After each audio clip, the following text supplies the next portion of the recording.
Checkpoints are everywhere in the Iraqi capital, a city where political and sectarian fault lines still run deep. Some Iraqis fear these same fault lines are reflected within the security forces and question whether all their guns are pointed in one direction.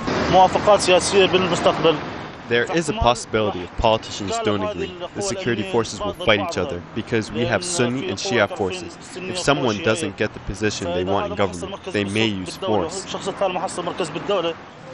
This checkpoint is manned by forces belonging to the local police and federal police forces, just two of the scores of security agencies in this country. Tight security measures has done little to stop violence, which has risen since the results of March's parliamentary elections were announced. Doubts have been cast on the capabilities of Iraq's security forces, but there are those who blame that on some who are just not loyal to the state. Security organs, critics believe, are highly politicized and are being used as instruments of power by some political parties. Car and suicide bombings like this one in early April outside the Iranian embassy happen often. Central to security is better intelligence, which authorities admit is usually too little, too late. But officials say intelligence agencies do share information, and politicians from different backgrounds are involved in all discussions.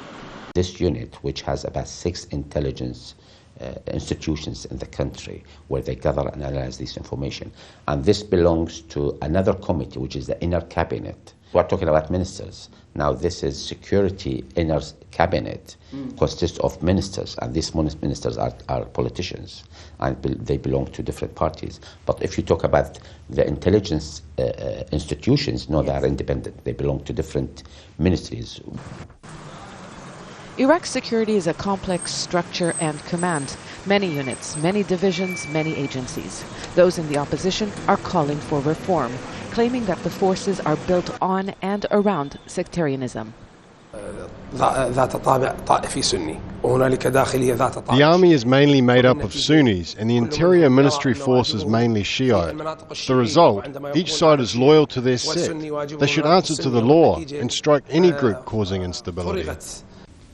Baghdad remains a city of barriers, reminders of how far Iraq still has to go in terms of security.